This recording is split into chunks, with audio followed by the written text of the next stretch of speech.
নমস্কার, square charger YouTube চ্যানেলে আপনাকে স্বাগত জানাই আরেকবার।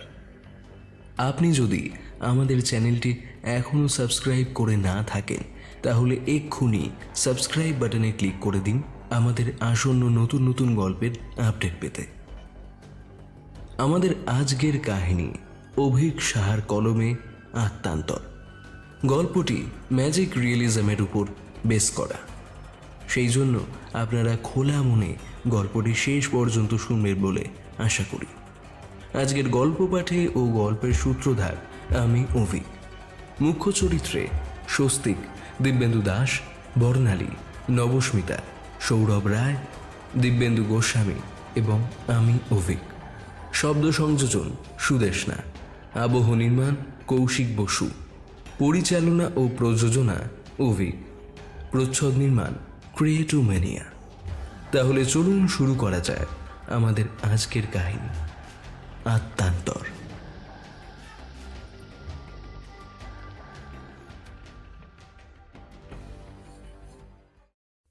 ঘুম থেকে আজ তাড়াতাড়ি উঠে পড়ল রণ। আজকে সে তার গ্রামের বাড়িতে যাবে। শহর কলকাতার ব্যস্ত পথঘাট, দৈনন্দিন রুটিন মাফিক জীবন ছেড়ে একটু প্রাণের আভাস খুঁজতে চাইছিল সে।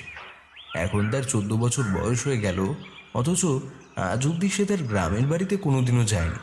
মা বাবার মুখে অনেক শুনেছে, কাকা কাকিমা ঠাকুরদা ঠাকুমা এরা সবাই এসেছে শহরে। তাদের মুখেও নানান কথা শুনে তার খুব ভালো লেগেছে। দিগন্ত বিস্তৃত ক্ষেত জুড়ে ধান চাষ হচ্ছে। সর্ষে ক্ষেতের একটা অদ্ভুত গন্ধ থাকলেও এক অনাবিল সুখের ঢেউ আসে তা দেখলে। বিকেলের শেষ প্রান্তে যখন সূর্য অস্তগামী, তখন নিচ থেকে একই সীমারেখায় সর্ষে আর সূর্যের সহাবস্থান দেখার মধ্যে একটা আলাদাই অনুভূতি বিরাজ করে। প্রচণ্ড সকালে উঠে পড়েছে আজকে সে। মাকে একটু বিরক্তও করেনি। এতটাই তার উত্তেজনা ছিল যে সামান্য ব্রেকফাস্টটুকুও করে উঠতে পারেনি। বাবা বলেছিলেন, শোনো, এক্সামে র্যাঙ্ক করলে তবেই কিন্তু তোমায় গ্রামে নিয়ে যাব ঘুরতে, অন্যতা নয়। পড়াশোনা চলেছিল তাই জোর কদমে। গ্রামের বাড়ির প্রতি এত কিসের যে টান তা সে বুঝতে পারে না। অনেক সিনেমায় দেখেছে কত সুন্দর লাগে গ্রাম দেখতে, কত সুন্দর সুন্দর দৃশ্য উঠে আসে ক্যামেরার মাধ্যমে। বাইপাস দিয়ে হু হু করে ছুটছে তাদের গাড়ি, আর মন ভরে শহর ছাড়ার আনন্দ নিয়ে হাওয়া খাচ্ছে রণ। ব্রেকফাস্ট হিসেবে কলা আর পাউরুটি এগিয়ে দিয়ে মা বললেন, হাওয়া পরে খাওয়া যাবে, আগে ব্রেকফাস্টটা করে নাও। খাবার খুব একটা ইচ্ছে ছিল না ওর। একটা নতুন জায়গা এক্সপ্লোর করতে যাচ্ছে সে। পড়াশোনার কোনো চাপ থাকবে না, সাথে থাকবে না কোনো রকমের বকুনি। এই কটা দিন জম্পেশ আনন্দ করবে সে। গাড়ির হাওয়ায় কখন যেন চোখ লেগে এসেছিল রণ। চোখ খুলে দেখল গাড়ি তখন ব্রিজের উপরে। বাবা গাড়ি থেকে টোল ট্যাক্স দিচ্ছেন। ঘুমখানা দেওয়ার পর আরো বেশি করে সতেজ লাগছে নিজেকে। একটা হাই তুলে সে বলল, উফ, আর কতক্ষণ বাবা? এখনো ঘন্টা দুয়েকের ব্যাপার। আরে এতেই কাহিল হয়ে পড়লে হবে? ইয়ং ব্লাড তোরা। গ্রামের বাড়িতে কিন্তু এসি নেই, অনেক বড় বড় জানলা আছে, বাইরে হাওয়া খেয়েই কাটাতে হবে, ফ্যানের প্রয়োজন পড়ে না। জানি। অনেকদিন না যাওয়ার ফলে বাবা রুট গুলিয়ে ফেলেছেন। একজন স্থায়ী লোককে জিজ্ঞাসা করলো বাবা, দাদা, মিলনগড়টা কদ্দূর? এই তো আর কিছুটা, ডান দিক দিয়ে যান।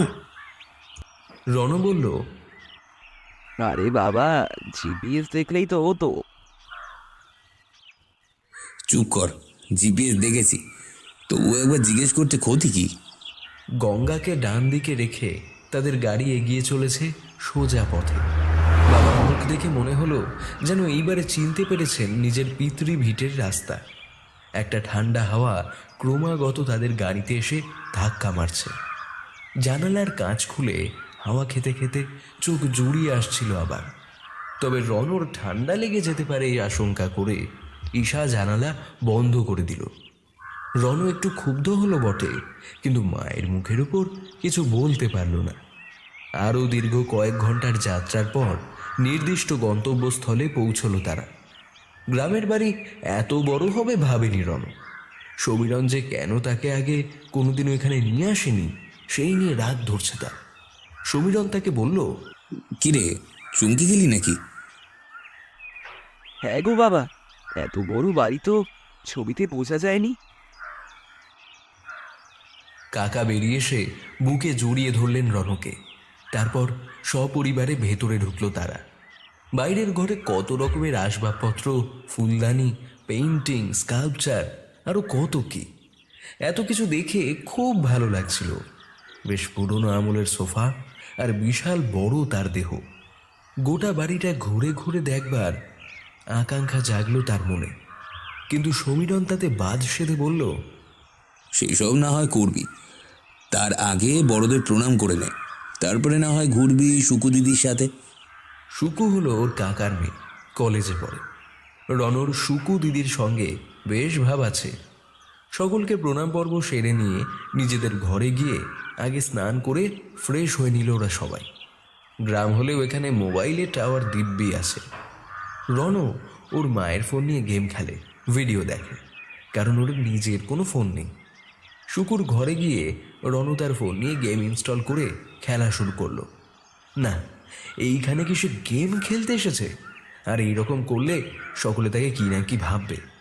ফোনটা ফেরত দিয়ে দিল রনু। শুকুর কাছে আবেদন করলো, দিদি, আমাকে একটু বাড়িটা ঘুরিয়ে দেখাও না। কি জানি কোথায় হারিয়ে যাব। কলকাতায় আমাদের ফ্ল্যাট তো আর এত বড় নয়। শুকু ওর কথা রাখলো। ছেলেটা এত করে বলছে দেখে ওর খারাপ লাগলো।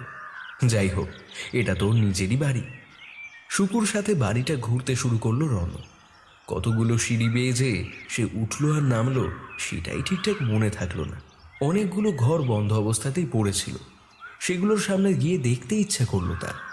শুকু আপত্তি জানালে সে আর বেশি মাথা ঘামালো না। কাকা থেকে শুরু করে ঠাকুমা, ঠাকুরদা, সকলের ঘর খুব দ্রুততার সাথে সে দেখল। কিন্তু একটা ঘরের সামনে এসে সে কিছুক্ষণ দাঁড়িয়ে পড়ল। ঘরটার দরজা কেমনভাবে যেন শিকল দিয়ে বাঁধা। সেটা খুলে দেখতে ইচ্ছে করলো রনু। শুকুদি, এই ঘরটা এইভাবে কেন বন্ধ হয়ে আছে? জানি না তো ভাই, তুমি এদিকে চলে এসো। এই বাড়িতে 70টা ঘর আছে। মাঝে মাঝে প্রথম প্রথম একটু গুলিয়ে যাবে, কিন্তু তারপর যখন অভ্যাস হয়ে যাবে আস্তে আস্তে, তখন আর অসুবিধে হবে না। এখানে এখন অনেক দিন থাকবে তো? জানি না গো দিদি, মা বাবা জানে। বিষণ্ণ মুখে উত্তর দিয়ে দিদির সাথে ঘরে চলে গেল সে। রনু এখানে বাবা মায়ের সাথে এক ঘরেই থাকবে বলে প্রথমে ঠিক করেছিল। তারপর শুকু বলল তাকে নিজের সাথে রাখবে। দুপুরবেলা খেয়ে উঠে সমস্যা হলো রনুর। এত অনিয়ম করে খাওয়া সে আগে কোনোদিনও খায়নি। বিকেলবেলা সবাই যখন ঘুমোচ্ছে, রনু খাট থেকে উঠে জানালার দিকে এক মনে তাকিয়েছিল। এত ভালো হাওয়া কলকাতায় গড়ের মাঠ বা ময়দান ছাড়া খুব কম জায়গায় আসে। ঘর থেকে বেরিয়ে আস্তে আস্তে হাঁটতে লাগলো রনু। সিঁড়ি বেয়ে উঠছে, আবার আরেক সিঁড়ি দিয়ে নামছে। এত বড় বাড়িতে এক্সপ্লোর করতে করতেই তার সময় বয়ে যাচ্ছে। যাই হোক, বিকেল আরেকটু বাড়লেই সবাই বেরোবে আশেপাশে ক্ষেত দেখতে। মনটা মজায় ভরে উঠছিল ওর প্রতিটি মুহূর্তে। ঘুরতে ঘুরতে সেই ঘরটার সামনে উপস্থিত হলো সে। একটা বিশাল কৌতূহল তার বুকে চাপা রেখে দিয়েছিল সে। দরজার ফাঁক দিয়ে ভেতরটা দেখার চেষ্টা করলো। খুব একটা আলো নেই ঘরে। যেটুকু আসছিল এই দরজার ফাঁক থেকে ততটুকুই। শিকলটা ধরে দাঁড়িয়ে থাকলো রনু। ইস, যদি কেউ খুলে দিত দরজাটা। কথাটা ভাবতে ভাবতেই তড়াক করে লাফিয়ে উঠল সে। একা একা দরজাটা খুলে যেতে শুরু করলো। এদিকে শিকলে তালার কোনো চিহ্নও নেই। ঘরটা খুলতেই ঘরের ভেতর থেকে একটা বহু দিনের পুরনো ধুলো সহ গন্ধ ধেয়ে এলো তার দিকে। ওর মনে হচ্ছে যেন একটা কোনো রহস্যের উন্মোচন করছে ও। ধীর পায়ে এগোতে থাকলো রনু। ঘরের মধ্যে দুটো বড় জানালা থাকলেও সেগুলো বন্ধ থাকায় ঘরের তেমন কিছু বোঝা যাচ্ছিল না। জানালাগুলো খুলে দিতেই আলোয় ভরে গেল সারা ঘর। খাটখানা রাখা ছিল ঘরের বাঁদিকে একটা দেওয়ালে ঠেস দিয়ে। সেদিকে তাকিয়ে চমকে উঠল সে। একজন মহিলা মাথায় নোংরা চুল নিয়ে নোংরা শাড়ি পরে বসে আছে সেই খাটে। মহিলার বাঁদিক ঘেঁষে একটা ড্রেসিং টেবিল, তার আয়নাতে বেশ করে ময়লা পড়েছে। রনকে সেই মহিলা তার জীর্ণ শুকনো হাত আস্তে আস্তে নেড়ে ডাকতে থাকলো। তাকে দেখে খুব কষ্ট হলো ওর। দেখে মনে হচ্ছে কতদিন খাওয়া দাওয়া করেননি। মহিলাটি একটি পুতুলকে নিজের সন্তানের মতন খাওয়া দাওয়া করাচ্ছেন পরম যত্ন সহকারে। পুতুলটার দেহ জল লেগে অনেক জায়গায় পচতে শুরু করেছে। মহিলাটির এলো চুলগুলো মুখের সামনে ঝুলতে থাকায় সে ঠিক করে দেখতে পেল না তার মুখ। হঠাৎ করে একটা ভয় লাগতে শুরু করলো রণ। এত বড় বাড়ি সে আগে কোনোদিনও দেখেনি, তবে সিনেমায় দেখেছে এইভাবে পুরনো বড় বাড়িগুলোতে ভূতেরা বসবাস করে। তবুও মহিলার হাতছানি অস্বীকার করতে পারল না রণ। এগিয়ে গিয়ে কোনো রকম ভনিতা না করেই জিজ্ঞেস করলো, নমস্কার, কে আপনি? আগে এখানে বসো। মহিলাটি বললেন খাটের দিকে ইশারা করে। বাধ্য ছেলের মতন বসে পড়ল রণ। মহিলাটি আস্তে আস্তে তার চুলের আবরণ সরিয়ে মিহি হাসল তার দিকে তাকিয়ে। রণ তার মুখটা খুব ভালোভাবে লক্ষ্য করল। দেখে মনে হচ্ছে অনেকদিন খাওয়া দাওয়া করেননি। চোখের নিচে কালি পড়ে আছে, চামড়া কুঁচকে আছে। মুখটা খুব চেনা ঠেকল রণর। অজান্তেই তার দিকে তাকিয়ে কেমন করে আবেগপ্রবণ হয়ে পড়ল রণ। চোখ বেয়ে জলের ধারা বেয়ে এলো তার। নিজের অজান্তেই মা বলে উঠল সে। ঠিক এই সময়ে ঘরে ঢুকে এলো সুকু। সে হালকা রাগ প্রদর্শন করে বলল, ভাই, তুমি এরকম পারমিশন ছাড়া এই ঘরে কেন ঢুকেছো? তুমি জানো এই ঘরে আমাদের নিজেদেরও ঢোকা বারণ। ঘর থেকে তাকে নিয়ে বেরিয়ে এলো সুকু। মহিলা একভাবে রয়ে গেলেন ঘরে বসে। রণ সুকুকে বারংবার জিজ্ঞাসা করতে লাগলো, ওই ঘরে মহিলাটি কে ছিল? কিন্তু সুকু তার কোনো কথার উত্তর দিল না। বিকেলবেলা এই সময় তারা খেতে ঘুরতে বেরোবে। রণ বাইরের ঘরে দেখল সকলেই বেরোবার জন্য প্রস্তুত। রণ সমীরণকে জিজ্ঞেস করলো, বাবা, ওই বন্ধ ঘরটায় একজন মহিলা ছিলেন, উনি কে বলো তো? সমীরণ মাথা নিচু করে বলল, তুই তাকে দেখেছিস? যাই হোক, উনি হলেন তোর এক পিসি। ছেলে হারাবার পর থেকে সে একটা পুতুলকে নিয়ে ওর ঘরে সারাক্ষণ পড়ে থাকে। আসলে ও ছেলেকে হারিয়েছ, ওর ধারে পাশে যাস না, তোর ক্ষতি করে দিতে পারে। রণ বেশ অবাক হলো এমন কথায়। এরকম পিসির কথা তো সে আগে শোনেনি। বসার ঘরের বাঁদিকে একটা দেওয়াল এতক্ষণ নজরে পড়েনি তার। সেখানে বড় করে পরিবারের সকল মৃত ব্যক্তির ছবি টাঙানো। ছবিগুলো দেখে একটা শীতল স্রোত তার শির দ্বারা বেয়ে নিম্নগামী হলো। একজন বয়স্ক মহিলার ফুল দেওয়া ছবির পাশে তার নিজের ছবি টাঙানো। ভালো করে চোখ কচলে দেখল রণ, এখানে মৃত ব্যক্তির তালিকায় তার ছবি কিভাবে এলো? ভয়ে প্রচন্ড জোরে চেঁচিয়ে উঠল সে। কি হয়েছে রে? কি হলো? বলে দৌড়ে ঘরে প্রবেশ করলো মৌমিতা। ঘুম থেকে উঠে তাকে দেখে আবার ভূত দেখার মতো চমকে উঠল রণ। তারপর শান্ত হয়ে বলল, কে আপনি? রণ দেখল সেই যে অজ্ঞাত মহিলা, যাকে পরিত্যক্ত ঘরে নোংরা খাটে পুতুল হাতে সে দেখেছে। সেই মহিলাই এসে বসে আছে তার সামনে। কিন্তু এ তো একেবারে পরিষ্কার, কোথাও এতটুকু ময়লার চিহ্ন নেই। আমি তোর মা রে। কি হলো হঠাৎ এমন ভাবে চমকে উঠলি যে? কিছুটা সময় লাগলো রণর ধাতস্থ হতে।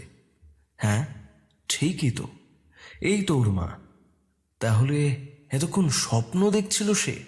মায়ের কোলে মুখ গুজে খানিকক্ষণ চুপ করে বসে থাকলো রনু। তারপর সেই অবাক হওয়া দৃষ্টি কাটিয়ে বলল, আমি একটা ভয়ানক স্বপ্ন দেখেছি জানো তো। আমাদের স্কুলের যে ইংলিশ টিচার আছেন না, ঈশা ম্যাম, তাকে দেখলাম আমার মা, আর ম্যামের হাজবেন্ডকে দেখলাম তিনি আমার বাবা। কি সব হজবরল হয়ে গেল জানো। আরো অনেকে ছিল, কিন্তু কারো মুখ মনে পড়ছে না। দেখি আবার তুমি বোতলে একটা ঘরে বন্দি, আর আমার ছবি দেওয়ালে টাঙানো রয়েছে, ছবিতে আবার ফুল চন্দন দেওয়া। রনুর মুখখানা চেপে ধরল মৌমিতা। একেবারে দুচ্ছাই করে ছেলের স্বপ্নের কথা উড়িয়ে দিল। তবে এই ধরনের অনেক স্বপ্ন দীর্ঘদিন ধরে দেখে আসছে রনু। তবে আজকের স্বপ্নের স্মৃতিটা একেবারে টাটকা রয়েছে তার মনে। মৌমিতা বলল, যাও, এবার হাত মুখ ধুয়ে রেডি হয়ে নাও, কোচিং তো 7টা থেকে। রনু ঘড়ির দিকে তাকিয়ে দেখল 6:30 বাজে। এক্ষুনি তৈরি হতে হবে। পরদিন ঘুরতে যাওয়ার কথা মনে পড়তে মনটা ফের ভালো হয়ে গেল তার। কালকে থেকে ওদের নর্থ ইন্ডিয়া ট্যুর আছে। রনর দুপুরে খাওয়ার পরে একটা জমকালো ঘুম আসে বৈকি। আর তখনই এইসব অদ্ভুতুরে স্বপ্নেরা বাসা বাঁধে। নিজের মন থেকে সবটাই হেসে উড়িয়ে দিল রনু। কিন্তু সে আদৌ বুঝতে পারেনি তখনও সে ততক্ষণে একটা গভীর ষড়যন্ত্রের শিকার হয়ে পড়েছে। কোচিং ক্লাসে আজ প্রায় সব পড়া পেরেছে রনু। মনটা তাই একটু খুশি খুশি আছে তার। বাইরে মেঘ ডাকতে আরম্ভ করেছে দেখে কোচিংয়ের পরবর্তী আড্ডা থামিয়ে সাইকেল নিয়ে সেখান থেকে বেরিয়ে পড়ল রনু। এমনিতেও অন্য বন্ধুরা যাবে বাঁ দিক ধরে, আর ওকে যেতে হবে ডান দিকে। তাই যদি খুব জোরে বৃষ্টি শুরু হয় তখন একা একা মুশকিলে পড়তে হবে বইকি। আকাশ এইভাবে রং বদলে নেবে ভাবতে পারেনি রনু। তাই কাছে ছাতাও নেই। এই দিকের রাস্তাটা বেশিরভাগ সময়ই নির্জন থাকে। দুধারে দুটো বড় মাঠের মাঝখান দিয়ে জোর কদমে সাইকেল চালিয়ে আসছিল সে বৃষ্টি এড়াবার জন্য। ঠিক এমন সময় হঠাৎই একজন মধ্যবয়সী পুরুষ তার পথ আগলে দাঁড়িয়ে পড়ল। ব্রেক কষে থামল রনু। অন্ধকারের মধ্যে রনু লক্ষ্য করল লোকটা ব্ল্যাক শার্টের সাথে হোয়াইট প্যান্ট পরে আছেন। হাতে একটা ঘড়ি, আর লোকটার গালের বাদিকে একটা লম্বা দাগ। সে দ্রুত পদে রনুর সামনে এসে ফ্যাঁস ফ্যাঁসে গলায় বলল, ভাই, আমাকে একটু হেল্প করবে? এখানে ফেসে গিয়েছি, তোমার সাইকেলে যদি একটু বসতে দিতে। এমন একটা উদ্ভট প্রস্তাবে কিংকর্তব্য বিমূঢ় হয়ে পড়ল সে। লোকটার গলাটা এমন ফ্যাঁসফ্যাঁসে শোনাচ্ছে যেন তিনি কোনো শ্রুতি নাটকে অভিনয় করছেন। আর যতটা বয়স্ক তার গলা শোনাচ্ছে ততটা বয়স্ক উনি নন। রনু খানিক দ্বিধাগ্রস্ত হওয়া সত্ত্বেও হ্যাঁ বলে সম্মতি জানালো। আগন্তুক ভদ্রলোকটি বললেন, তুমি তো ছোট, আমাকে নিয়ে ক্যারি করতে পারবে না, তার থেকে বরং তুমি পেছনে বসো, আমি চালাচ্ছি। রনু সত্যি মনে মনে এই কথাটাই ভাবছিল। একে নিয়ে সাইকেল চালাতে সে পারবে না। একটা স্মিত হাসি হেসে সিট থেকে নেমে এলো সে। ভদ্রলোক তখন সাইকেলে চেপে বসলেন। ঠিক এমন সময় যখন ক্যারিয়ারে বসতে যাবে রনু, লোকটা তার পেটে চালালো এক লাথি। খুব একটা জোরে না মারলেও রনু সেই আঘাত সম্পর্কে প্রস্তুত না থাকায় মাটির উপর আছাড় খেয়ে পড়ল। কয়েক মুহূর্তের মধ্যে এই রকম একটা কাণ্ড ঘটে যাবে আশা করেনি রনু। কিন্তু অপরদিকে সেই অজানা আগন্তুক ব্যক্তিটি তার সাইকেল নিয়ে তখন অনেক দূর চলে গেছে। এইভাবে সে সাইকেলটা হারিয়ে ফেলল। নিজের উপর খুব রাগ ধরল তার। এখন বৃষ্টি শুরু হলে কি হবে, আর বাড়িতেই বা সে কি উত্তর দেবে? এতগুলো প্রশ্ন তার মাথায় ভন ভন করে ঘুরতে লাগলো। মাটি থেকে উঠে দৌড়তে চেষ্টা করলো বটে, কিন্তু ততক্ষণে সেই ব্যক্তি ধরা ছোঁয়ার বাইরে। বেজার মুখে হাঁটতে থাকে রনু। পায়ে হালকা চোট লেগেছে তার।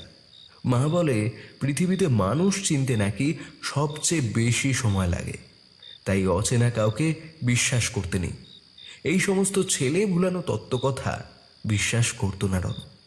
কিন্তু আজ হাতে নাতে প্রমাণ পেল সে। আকাশ জুড়ে তখন বেশ সুন্দর সাজে সেজেছে মেঘরাজি। দুপাশের খোলা মাঠের উপর কিছু জ্বলন্ত ল্যাম্পপোস্টের নিচে কয়েকটা কুকুর শুয়ে আছে।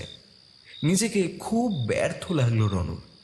এমন ফাঁকা জায়গায় কার সাহায্য পাবে সে, যদি না ভগবানের কৃপায় একটা গাড়ি ঘোড়া এসে তাকে লিফট দেয়, নইলে এতটা পথ তাকে হাঁটতে হবে। বিষণ্ণ মনে রাস্তা দিয়ে হেঁটে যাচ্ছিল রণ। লোকটা নিশ্চয়ই কোনো জোচ্চোর প্রকৃতির লোক, তাই কেমন কণ্ঠস্বর বদলে তার সাথে ইনিয়ে বিনিয়ে কথা বলছিল। লোকটাকে হাতের সামনে আবার পেলে পুলিশে ধরিয়ে দিত রণ। এমন সাইকেল চোর বেমালুম ঘুরে বেড়ায় কি করে রাস্তাঘাটে? পুলিশ ডিপার্টমেন্ট কি যে করছে কে জানে। এমন সময় হর্ন দিতে দিতে সাইড চাইছিল একটি গাড়ি। আওয়াজ শুনে চমক ফিরল রনর। গাড়ির হেডলাইটের আলোয় দেখতে অসুবিধা হচ্ছিল ওর। সে হাত উঁচিয়ে গাড়িটা থামাবার জন্য অনুরোধ করতে লাগলো। গাড়িটা তার হাত দশেকের মধ্যে এসে থেমে পড়লে রণ দৌড়ে সেই গাড়ির দিকে এগিয়ে গেল।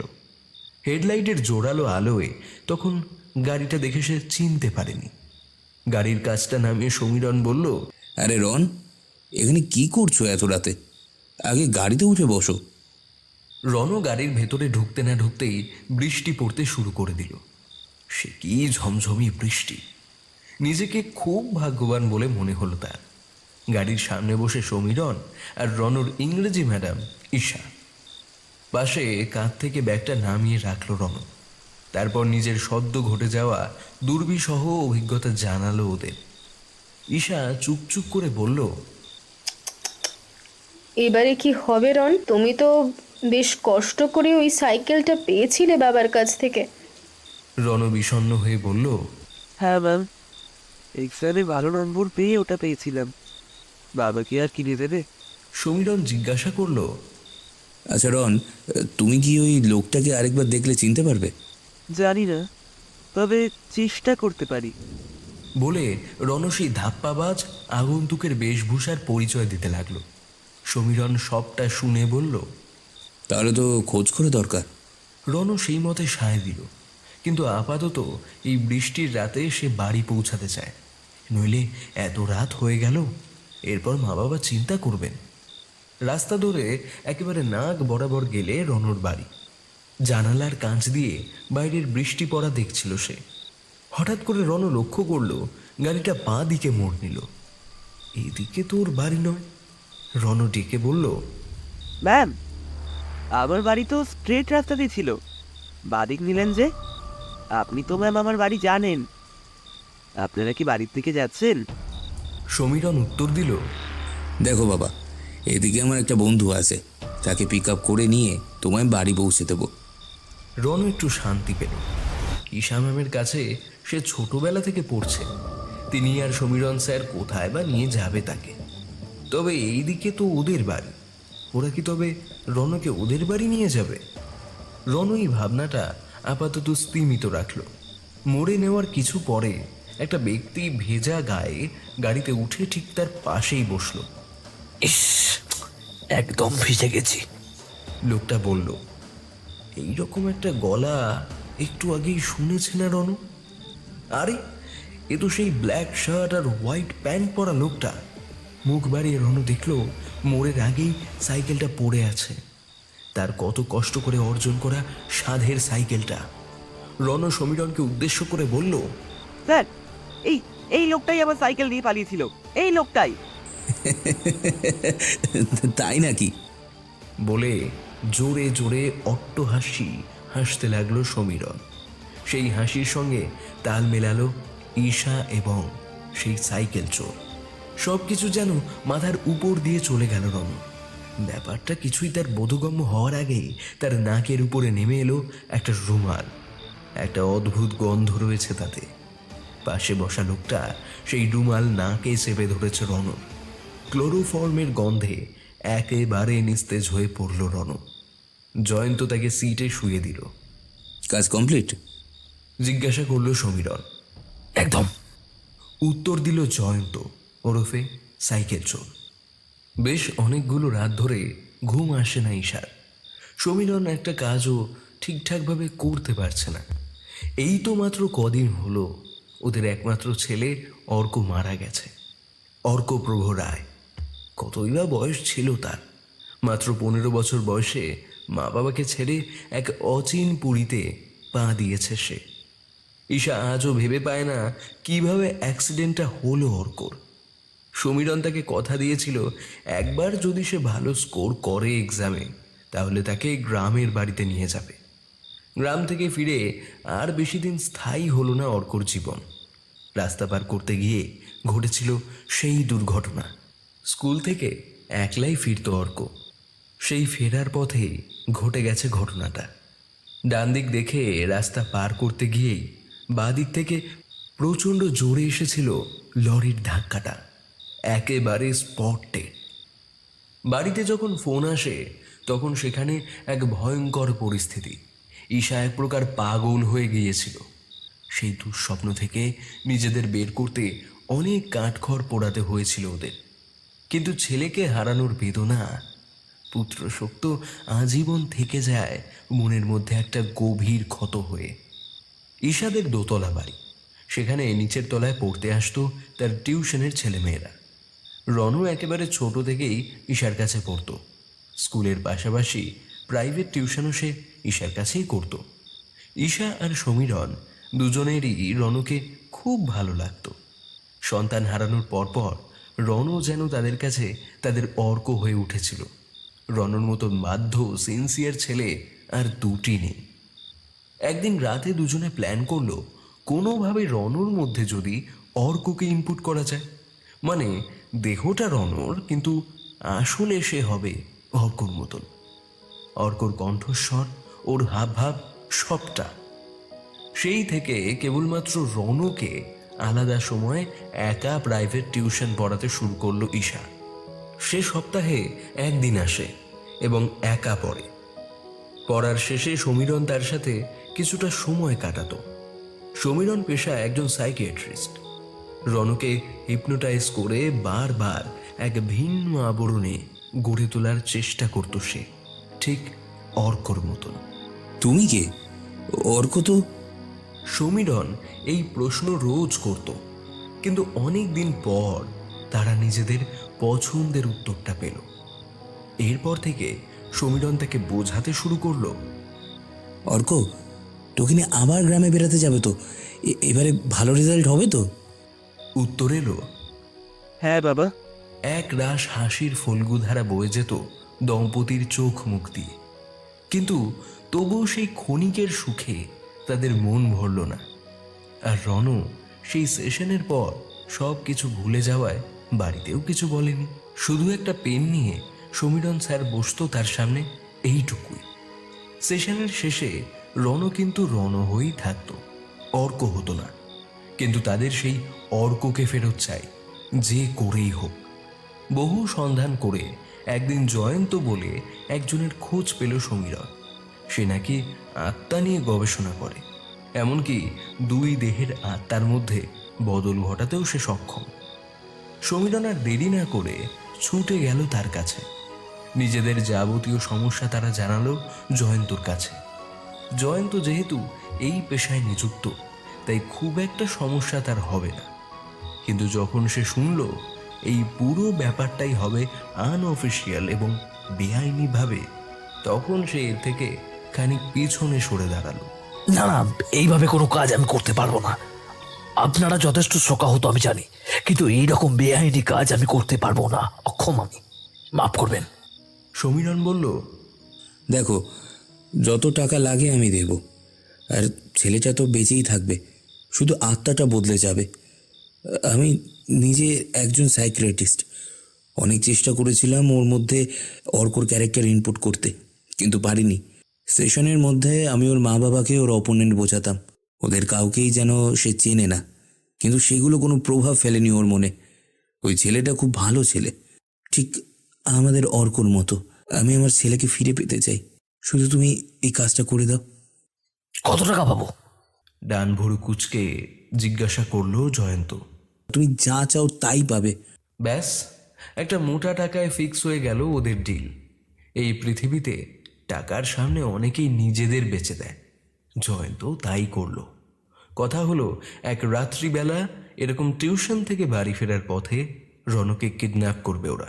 আগে থেকেই রিজাইন করে রেখেছিল ঈশা স্কুলের চাকরিতে। সবাই তাকে প্রশ্ন করলে সে জানিয়েছে সমীরনের সাথে আমেরিকায় চলে যাবে সে। সেখানেই জীবনের বাকিটা সময় অতিবাহিত করবে। সমীরন কলকাতার নার্সিংহোম থেকে এবং বাকি ক্লিনিক থেকে রিজাইন করে। সে যে মানে ডাক্তার, তাতে বিদেশে গিয়ে তাকে বেশি দিন বসে থাকতে হবে না। সমীরন গাড়িটা তাদের বাড়ির সামনে থামালো। গাড়ির মধ্যে রণ অচৈতন্য অবস্থায় শুয়ে আছে তখন।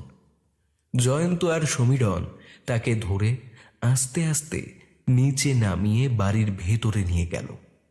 ঈশা চারিদিকে দেখে নিল একবার। এদিকে তেমন একটা লোকজন কোনো কালেই থাকে না। বাড়িতে ঢুকে নিজেদের স্টোর রুমে রণকে শুইয়ে দিল তারা। ঘরটা বেরোবার আগে ঈশা পরিষ্কার করে রেখেছিল। একটা লম্বা টেবিলের উপরে রণর দেহটা তারা রাখল। জয়ন্ত, তুমি তাহলে তোমার কাজটা শুরু করে দাও, আমরা আর অপেক্ষা করতে পারছি না। ঈশা ব্যগ্রভাবে আবেদন জানালো। কিন্তু এখন তো একটা সমস্যা হয়ে গেল। মাথা নিচু করে জয়ন্ত সান্যাল। আবার কি সমস্যা? এখন তো ওই বাচ্চাটাকে ওর বাড়ির লোক খুঁজবে, থানায় ডায়েরি করবে নিশ্চয়ই। আপনারা কি সে ব্যাপারে কিছু ভেবেছেন? সমীরন ঝাঁঝ মেশানো গলায় বলল, সে নিয়ে তোমাকে চিন্তা করতে হবে না, আমরা সব প্ল্যান করেই রেখেছি। আমরা আগে থেকে এখানে সব জায়গায় ইস্তফা দিয়ে দিয়েছি, আর ওকে নিয়ে একেবারে বিদেশে চলে যাব। কিন্তু ওর পাসপোর্ট কি আছে? আরে বাবা, স্পিরিট চেঞ্জিং এর পর রন অর্ক হয়ে যাবে ঠিকই, কিন্তু ওর দেহটা তো আর অর্কর সাথে মিলবে না। সেটার কি হবে? আমি লোক জোগাড় করে একটা পাসপোর্ট করে নিয়েছি অর্কর নামে, ওর ছবি নিয়ে, কিন্তু এখনও ওটা তৈরি হয়নি, আর কিছুদিন সময় লাগবে। তাই ঠিক করছি এখান থেকে একবার চলে যাব আমাদের গ্রামের বাড়ি মিলনগড়ে, সেখানে কিছুদিন থেকে তারপর যা হওয়ার হবে। কথাটা শুনে খানিকটা আশ্বস্ত হলেও খানিকটা উদ্বেগ রয়ে গেল তার মনে। জয়ন্ত ফের প্রশ্ন করল, তাহলে পাসপোর্ট হয়ে যাওয়ার পর আপনারা কাজটা করলেন না কেন? সমীরন বিরক্ত হয়ে বলল, রন ওর ফ্যামিলির সাথে কালকে সকালে ঘুরতে চলে যাবে, ঈশাকে সেটাও জানিয়েছিল, তাই আমাদের আজকেই করতে হতো। কাল থেকে ওদের ওই নর্থ ইন্ডিয়া ট্যুর হওয়ার কথা। কতদিনের হয় বলতো? জয়ন্ত প্রতিবাদ না করে পারল না। সে প্রতিবাদ জানিয়ে বলল, কিন্তু এত হটকারিতার থেকে একটু ওয়েট করলেই তো পারতেন। তুমি তোমার কাজ শুরু করো, উচ্চস্বরে বলল সমীরন। জয়ন্ত তার ব্যাগ থেকে কিসব যেন বের করলো। তারপর একটা বই খুলে কয়েকটা পাতা আউড়ে যেতে লাগলো বিড়বিড় করে। কিন্তু একটা সমস্যা হলো, এই বডি থেকে আমি যে স্পিরিট চেঞ্জ করব, তাহলে রণ স্পিরিট যাবে কোথায়? যেখানে ইচ্ছে যাক, তাতে আমার কি? নৃশংসতা মুখে ফুটিয়ে বলল ঈশা। এখন ওর মুখে রণর প্রতি একটুও মায়া দয়া নেই। তাহলে তো একে মেরে ফেলা হবে ম্যাডাম। আমি যদি এর বডিতে অর্ককে ইনপুট করি, তাহলে রনকে তো ওর বডি ছেড়ে দিতে হবে। সেক্ষেত্রে অন্য কোনো দেহে অবস্থান না করলে ও কিন্তু মারা যাবে। তো যাবে, আমাদের কি? তুমি তোমার কাজ করো। দেখবেন আমি যাতে কোনোভাবে জড়িয়ে না পড়ি। বলে ওদের ঘরের বাইরে বের করে দিল। কারণ এই সমস্ত কাজ সে একলা করতেই পছন্দ করে। ঘরের বাইরে ঈশা আর সমীরন দুজনের মধ্যেই ব্যাপক আলোড়ন চলছে। আজ কতগুলো দিন হয়ে গেল তারা অর্কর সাথে কথা বলেনি, তাকে জড়িয়ে ধরে একটু আদর করেনি। ওদের দুজনেরই চোখে জল চলে এলো। বাইরে থেকে শোনা গেল জয়ন্ত অর্কর নাম ধরে তার আত্মাকে ডাকছে ধীরে ধীরে। কিছুক্ষণের মধ্যেই ঘরে একটা অদ্ভুত আওয়াজ শোনা যেতে লাগলো। এই আওয়াজ তাদের ঠিক পরিচিত নয়। একেবারে চূড়ান্ত নিস্তব্ধতার মধ্যে একটা বিশ্রী গোঙানির শব্দ পাওয়া গেল। সে শব্দ একেবারে হালকা হালকা করে শোনা যাচ্ছে, ঠিক যেন একটা মৃত্যু গোঙানি দিয়ে রণর আত্মা তার শরীর ছেড়ে দিল এবং সেই অবশিষ্ট জায়গা দখল করল অর্ক। ঈশা এবং সমীরনের কাছে প্রতিটি মুহূর্ত এক একটি ঘন্টার মতন অতিবাহিত হতে লাগলো। কতটা সময় লাগলো খেয়াল নেই, তবে দরজা খুলতেই একটা হু হু করে হাওয়া বয়ে গেল ওদের পাশ দিয়ে, যেন কিছু একটা প্রচণ্ড প্রলয় ঘটিয়ে বেরিয়ে গেল ভয়ানক ক্ষোভ প্রদর্শন করতে করতে। ঘরের ভিতরে প্রবেশ করলো ওরা দুজন। টেবিল থেকে আস্তে আস্তে উঠে বসলো রনু, কিন্তু তার চোখের মনির রং এক থাকলেও সেই চোখের ভাষা যেন পাল্টে গেছে। এই চোখের ভাষা ওদের খুব চেনা। ঠিক এই অনুভূতিটাই হতো যখন অর্ক ওদের দিকে তাকিয়ে থাকতো। অস্ফুট স্বরে অর্ক বলে উঠল, মা। ঠিক যখন অর্ক প্রথমবার তাকে সম্বোধন করেছিল, যখন সে প্রথমবারের জন্য পৃথিবীর আলো দেখেছিল, ঠিক তেমন একটা অনুভূতি হলো ঈশার। সমীরনের দু চোখ ভরে গেল জলে। জয়ন্ত এখন একটু হাঁপিয়ে গেছে। এইসব কাজ করতে তার খুব কষ্ট হয়। রণকে অর্থাৎ অর্ককে জড়িয়ে ধরল সমীরন আর ঈশা। তাদের আজ অনেক অপেক্ষার অবসান ঘটেছে, কিন্তু এখনই এই স্থান পরিত্যাগ করা সর্বাগ্রে দরকার। তবে তার আগে সবকিছু ঠিক করে রাখতে হবে। যত তাড়াতাড়ি সম্ভব সবকিছু বন্ধ করে একটা কালো কাপড়ে অর্ককে মুড়ে গাড়িতে তুলে দিল ওরা। জয়ন্তকে আরো কিছুটা এগিয়ে গিয়ে নামিয়ে দেবে সমীরন। কিন্তু একটা প্রশ্ন মাথায় ঘুরতে থাকে জয়ন্তর, রণর আত্মা তাহলে এখন গেল কোথায়? কারণ এর আগে সে কোনোদিনই এইরকম কাজ করেনি। কথাটা বিড়বিড় করে বলল জয়ন্ত। ভয়ে গলা বুঝে এলো ওর। এদিকে পরদিন বেড়াতে যাওয়ার জন্য ট্রলি গুছিয়ে রাখছিল মৌমিতা। এখনো ছেলেটা আসছে না দেখে চিন্তায় পড়ল সে। স্যারকে ফোন করে সে জেনেছে ওদের ব্যাচ কম করে আধ ঘন্টা আগে বেরিয়ে গেছে। এতক্ষণে তো পৌঁছে যাওয়ার কথা। বৃষ্টিতে সাময়িক দেরি হচ্ছে ভেবে খানিকক্ষণ শান্তভাবে বসে থাকলো সে।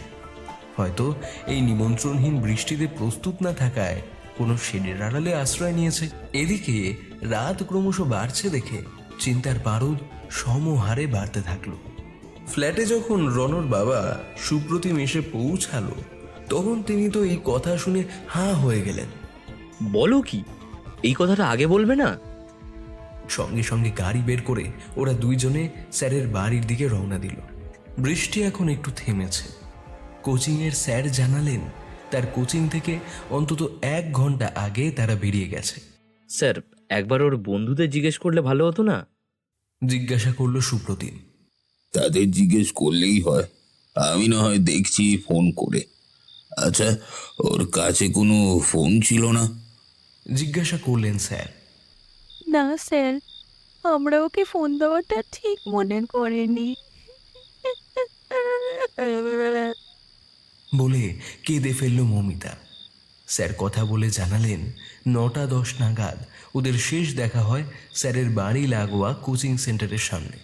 তারপর তারা চলে যায় অন্যদিকে, আর রনু তার বাড়ির দিকে। তাহলে এখন পুলিশে খবর দেওয়া ছাড়া আর কোনো উপায় নেই। বলে তৎক্ষণাৎ পুলিশকে খবর দিল সুপ্রতিম। থানায় ওসির সাথে বেশ ভালো সম্পর্ক আছে তার। স্যারের কোচিং থেকে রনুর বাড়ির রাস্তা পর্যন্ত কোথাও খুঁজতে বাকি রাখল না তারা। এমন সময় হঠাৎই তাদের নজরে পড়ল রাস্তাটা যেখানে বাঁদিকে একটা মোড় নিয়েছে, ঠিক সেখানে একটা লাল রঙের রেঞ্জার সাইকেল পড়ে আছে। সাইকেলটাকে চিনতে বিন্দু মাত্র অসুবিধা হলো না মৌমিতা কিংবা সুপ্রতিমের। এটা রনুর সেই কষ্ট করে পাওয়া উপহার বাবদ সাইকেলটা। অপরদিকে রাতের অন্ধকারে সমীরনের কালো স্করপিও থেকে নেমে পড়ল জয়ন্ত। সে সমীরনের কানে কানে বলল, সাবধানে করবেন দাদা, দেখবেন আমি যেন ফেসে না যায়। জয়ন্তর বারবার মনে হতে থাকলো এই কাজটা সে মোটেই ভালো করেনি, এবং এবার কোনো না কোনোভাবে সে ঠিক ফেসে যাবে। পুলিশ ইনভেস্টিগেশন চলতেই থাকলো সারা রাস্তা জুড়ে, এবং রনর কিছু বন্ধু বান্ধবদের ঘিরে। সেদিনের প্রতিটি কাগজেই রনর বড় করে ছবি বেরোলো, নিচে নিরুদ্দেশ লেখা, এবং আরও লেখা থাকলো যে ব্যক্তি সন্ধান দিতে পারবে তাকে পুরস্কৃত করা হবে।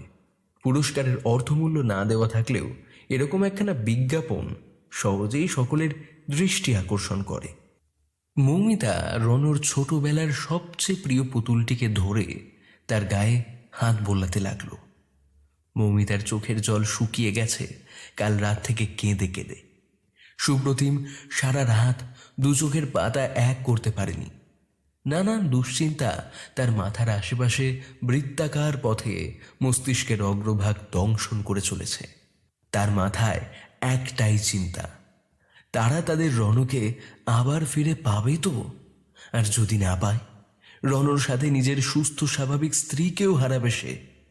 কারণ রণ যদি না ফিরে আসে তাহলে মৌমিতাকে বাঁচানো যাবে না। যে গ্রুপের সাথে বেড়াতে যাওয়ার কথা ছিল তারা অনেক সকালেই বেরিয়ে পড়েছে, টিকিট কাটা আছে। এখন কি আর অতগুলো পয়সা জলাঞ্জলি দেওয়া যায়?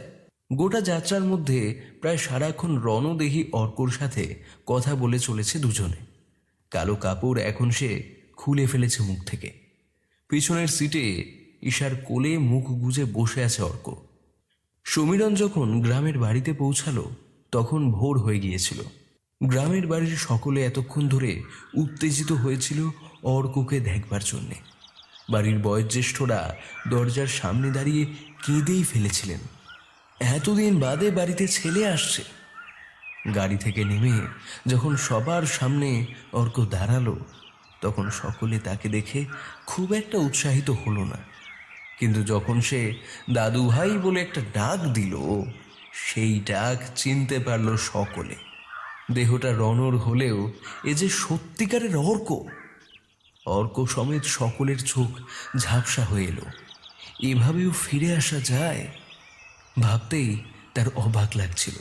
খুব চোখে চোখে অর্ককে রাখছিল সবাই, কারণ গুণাক্ষরেও যদি কারো নজরে সে পড়ে তাহলে অনেক জবাবদিহি করতে হবে।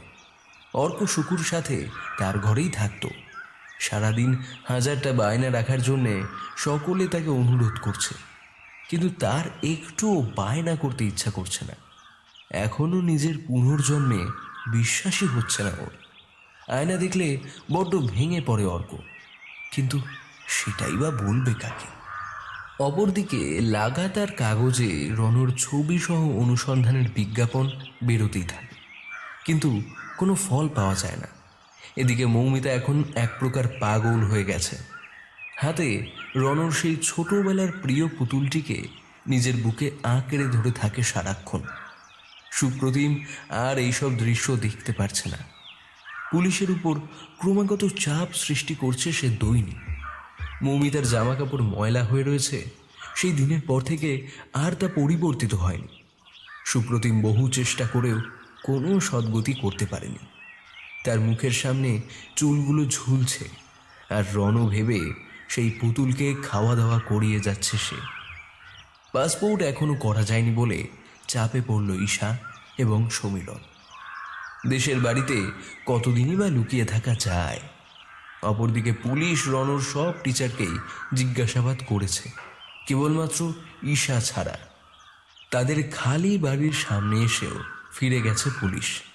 এদিকে কোনো সিসিটিভি ক্যামেরা না থাকায় কোনোভাবে কোনো এভিডেন্স পাওয়া গেল না। পুলিশ ফোন করেছিল ঈশাকে। প্রথমে সামান্য ঘাবড়ে থাকলেও শেষমেশ পুলিশকে ভালোভাবেই হ্যান্ডেল করেছে ঈশা। মিথ্যা কথা না বলে তারা যে দেশের বাড়িতেই আছে এমনটাই জানিয়েছে ঈশা, কারণ ভিসা না পাওয়া। কিন্তু সমস্যাটা বাঁধল একদিন সকালবেলা। এই প্রথম গ্রামের এক অধিবাসী দেখতে পেল অর্ককে। অর্ক তাদের দোতলার ব্যালকনি থেকে বাইরের দিকে একটা গাছের দিকে মুখ করে দাঁড়িয়েছিল। গ্রামের একটি সরকারি বিদ্যালয়ের প্রণমীয় ইংরেজি শিক্ষক তার হাতের ভাঁজে পেপার আর ছাতা নিয়ে যাচ্ছিলেন হেঁটে হেঁটে। ঠিক সেই সময় অর্ককে দেখে তিনি অবাক হলেন। দীর্ঘদিন শিক্ষকতা করার সুবাদে এই বাড়ির সকলকেই তার চেনা, কিন্তু অর্ককে দেখে তার চেনা ঠেকল না। বরং মনে হলো এই মুখটা তিনি টিভি কিংবা অন্য কোথাও দেখেছেন না। হঠাৎ করেই মাথায় একটা ছবি ফুটে উঠল ধীরে ধীরে। পেপারটা খুলতেই চমকে উঠলেন তিনি। আরে, এর ছবি তো দীর্ঘদিন ধরে পেপারে প্রতিনিয়ত বেরিয়ে যাচ্ছে অনুসন্ধান চেয়ে। চশমাটা ভালো করে মুছে আবারও দেখলেন তিনি। হ্যাঁ, কোনো সন্দেহ নেই। অর্ক এই সময় তাকে লক্ষ্য করে সরে গেল দেওয়ালের আড়ালে। লোকটাকে সন্দেহ করলো নাকি? ভদ্রলোক ওদের বাড়ির একটু আড়ালে গিয়ে ফোনটা বের করে পেপারে দেওয়া নম্বর ডায়াল করলেন। রোজকার একই ভারাক্রান্ত সকালে হঠাৎই এক ফোন কল দেখে সুপ্রতিম চমকে উঠল। একটা আননোন নাম্বার থেকে ফোন এসেছে। কলটা অ্যাটেন্ড করলো সুপ্রতিম। হ্যালো, কে? হ্যাঁ, নমস্কার। আমি হুগলি জেলার মিলনগড় থেকে বলছি। আমি এখানকার একজন সরকারি বিদ্যালয়ের শিক্ষক। দেখুন, আপনি পেপারে যে বিজ্ঞাপন দিয়েছেন সেটি দেখেই আপনাকে ফোন করলাম। হ্যাঁ, রনকে দেখতে পেয়েছেন? হ্যাঁ, দেখুন, যাকে দেখলাম তার তো আর নাম বলতে পারবো না, তো ওই যে বাচ্চাটির ছবি আপনারা দিয়েছেন এই যে সেই, তো আমি হলফ করে বলতে পারি। কাইন্ডলি একটু অ্যাড্রেসটা বলবেন? সুব্রতিম অ্যাড্রেসটা নোট করে নিয়ে থানায় খবর দিল আর নিজে নিজের গাড়ি নিয়ে বেরিয়ে পড়ল। বাড়িতে একলা রইল মৌমিতা, তার রনুকে আঁকড়ে ধরে। তাকে খবরটা না দিয়ে চলে গেছে সুপ্রতিম। অর্ক মনে মনে ভাবছিল, তাকে দেখে সন্দেহ করেনি তো লোকটা। সুকু যখন তাকে সে ব্যাপারে জিজ্ঞাসা করলো তখন সে কিছুই বলল না। বিপদটা ঘটল বেলা 10টার দিকে। একদম সঠিক লোকেশনে গাড়িটা পার্ক করলো সুপ্রতিম এবং পুলিশেরা। গাড়ির আওয়াজ শুনতে পেয়ে গলা বুজে এসেছিল ঈশার। কি করে এত কঠিন নিরাপত্তার মধ্যেও পুলিশ অবধি খবরটা চলে গেল তা মাথায় এলো না ওদের। পুলিশ নিয়ে সুপ্রতিম সোজা বাড়ির ভিতরে প্রবেশ করলো। বাইরের ঘরে সমীরণ এবং বাড়ির আরও কয়েকজন বয়স্কদের প্রশ্নের মুখে পড়তে হলো ওদের। সমীরণ সরাসরি জানালো, আমরা বিদেশে সেটেল হওয়ার উদ্দেশ্যে রওনা দিয়েছিলাম, কিন্তু ভিসা হয়নি বলে আমরা গ্রামের বাড়িতেই স্টে করি। ইন্সপেক্টর প্রশ্ন করলেন, আচ্ছা সমীরণ বাবু, ভিসা যখন হয়নি তাহলে এত আগে থেকে বাড়ি ছাড়ার কি কারণ ছিল? দেখুন অফিসার, আমরা ঠিক করেছিলাম গ্রামের বাড়িতে কটা দিন কাটিয়ে তারপর যাব। আর দেখুন, আমাদের কে কি খবর দিয়েছে জানি না, হয়তো সে গ্রামে নতুন এসেছে, তাই আমার ভাইপোকে চিনতে পারেনি। সেই কারণে হয়তো ভুল বুঝে আপনাদের ভুল খবর দিয়েছে। আর আমি তো রনকে চিনি, আমার স্ত্রীর কাছে রন পড়তো। তাহলে আপনার ভাইপোকে ডেকে আনুন দেখি, দেখা যাক তার সাথে রণ অধিকারীর কোনো মিল পাওয়া যায় কিনা। কিন্তু ও তো এখন স্কুলে গেছে, বিকেল হয়ে যাবে ফিরতে ফিরতে। দেখো সুপ্রতিম, আমি তোমার অবস্থা বুঝতে পারছি, কিন্তু এইভাবে আমাদের গ্রামের বাড়িতে পুলিশ নিয়ে আসাটা একেবারে শোভনীয় হয়নি। তোমরা ফিরে যাও এখান থেকে। কিন্তু এতগুলো কথাতেও সুপ্রতিমের মন থেকে সন্দেহ গেল না। বরং সে অফিসারকে আবেদন করলো গোটা বাড়িটা একবার ঘুরে দেখার। অফিসার তার টিমকে নিয়ে অভিযান চালালেন বাড়ির প্রতিটি অংশে। খোলা ঘরগুলি ছাড়াও বন্ধ ঘরগুলিতেও ভালো করে তল্লাশি চালানো হলো। ঠিক এমন সময় একটা ঘরের সামনে এসে ওদের সন্দেহ লাগলো। ঘরটি শিকল দিয়ে বেঁধে রাখা হয়েছে। অফিসার ঘরটি খুলে দেওয়ার হুকুম জানালেন, কিন্তু বাড়ির কেউ তা করতে রাজি নয়। একবার যদি ওই ঘর খোলা হয় তাহলে তাদের এতদিন ধরে এত গুছিয়ে তৈরি করা কর্মকাণ্ড সমস্ত পণ্ড হয়ে যাবে। শেষমেশ পুলিশ তালা ভেঙে ঘরে প্রবেশ করল। একটা বহু দিনের পুরনো গন্ধ সমেত ধুলোবালির দ্রবণ ওদের মুখে এসে লাগলো। সেসব উপেক্ষা করে ঘরের বাঁদিকে রাখা নোংরা বিছানার দিকে দৌড়ে গেল ওরা। একটি বছর 15 ছেলে শুয়ে আছে সেখানে। বদ্ধ ঘরে এতক্ষণ থাকায় সে প্রচণ্ড হাঁফাচ্ছে। তার মুখ দেখে কারোর আর চিনতে বাকি রইল না যে এ রনু। গৃহস্থের সকলে নির্বাক হয়ে পুরোটা দেখছিল। বাইরের ঘরে এসে খানিক সুস্থ হলো অর্ক। তাকে বুকে আগলে ধরে সুপ্রতিম আনন্দের কান্না কাঁদতে লাগলো। কিন্তু তার আনন্দ কিছুক্ষণ বাদেই যেন উবে গেল অর্কর কথায়। সে সরাসরি সুপ্রতিমকে চিনতে নাকচ করে দিলে অবাক হয়ে গেল সবাই। সুপ্রতিমের রনকে কেমন যেন অচেনা ঠেকল। সেই চোখের চাহনি, গলার স্বর, আদব কায়দা, হাঁটা চলার অঙ্গিভঙ্গি সব যেন বদলে গেছে এই কদিনের মধ্যে। কিন্তু সকলে লক্ষ্য করলে দেখতে পেত মুচকে মুচকে হাসছে ঈশা আর সমীরণ। সুপ্রতিম সমীরণের ওপর সরাসরি অভিযোগ করে বলল, এই ব্যক্তি আমার ছেলেকে ভুল বুঝিয়ে হিপনোটাইজ করে এরকম করে দিয়েছে। অফিসার, এ পেশায় একজন সাইকিয়াট্রিস্ট, নিশ্চয়ই আমার ছেলের মনের ওপরে কোনো ভ্রান্ত ধারণা সৃষ্টি করেছে। অফিসার ঈশা এবং সমীরণকে অ্যারেস্ট করলেন রনকে অপহরণ করার অপরাধে এবং অর্ককে গাড়িতে করে নিয়ে আসা হলো কলকাতায়। পুলিশ স্টেশনে বারংবার সুপ্রতিম অর্ককে বোঝাতে চেষ্টা করল যে সে তার বাবা, এবং তার নাম রণ অধিকারী। কিন্তু অর্ক বারংবার তার সকল কথা খারিজ করে নিজের পরিচয় দিয়ে যাচ্ছে। সুপ্রতিম যখন ফোনের সমস্ত ছবি দেখিয়েও তাকে বোঝাতে পারছে না, তখন সে প্রচণ্ড রাগ করে আছাড় মারল ফোনটাকে। অপরদিকে ঈশাদের হাসির আওয়াজ তাকে বহু গুণে রাগান্বিত করে তুলল। সুপ্রতিম এবারে অর্ককে ধরে ঝাঁকাতে শুরু করলে ভয় পেয়ে গেল অর্ক।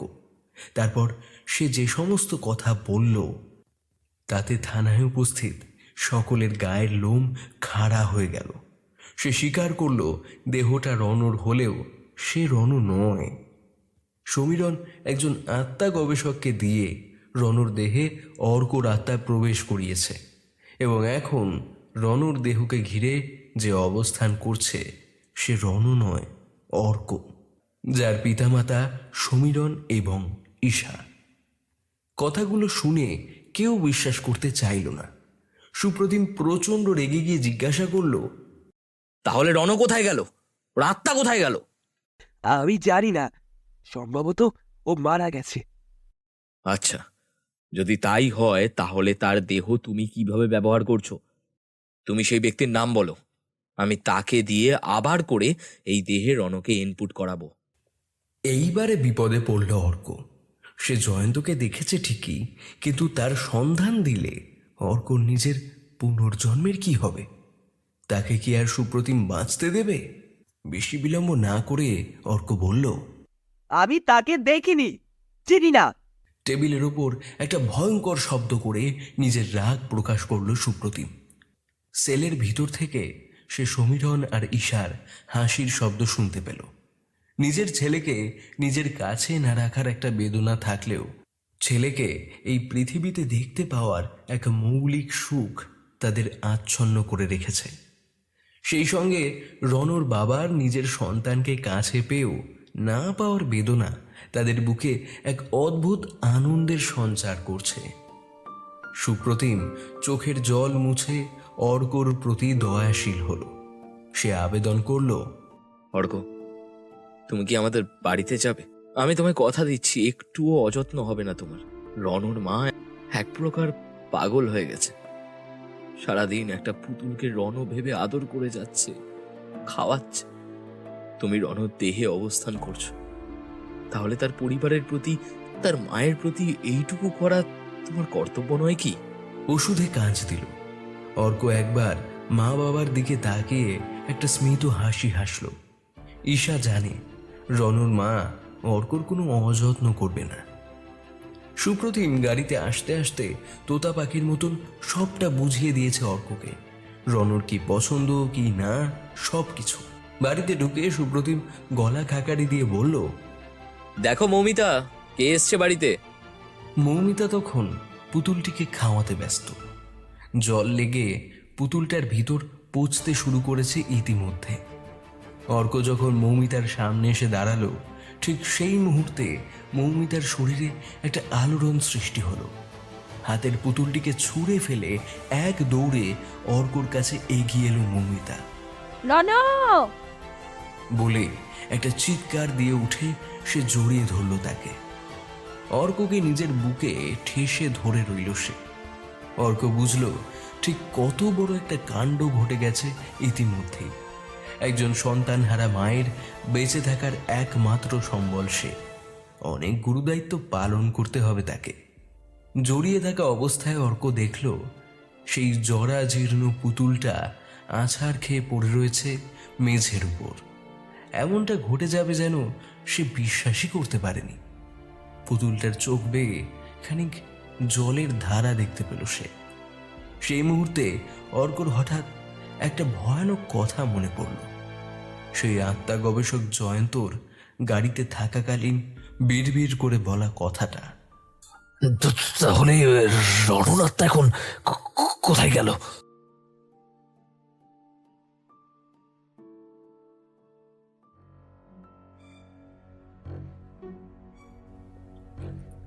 শেষ হলো আমাদের আজকের কাহিনী আত্মান্তর।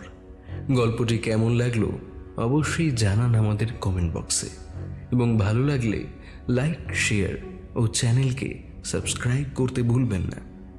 আসছে আগামী সপ্তাহে একটি নতুন গল্প নিয়ে। ততক্ষণ ভালো থাকুন, গল্পে থাকুন। ধন্যবাদ।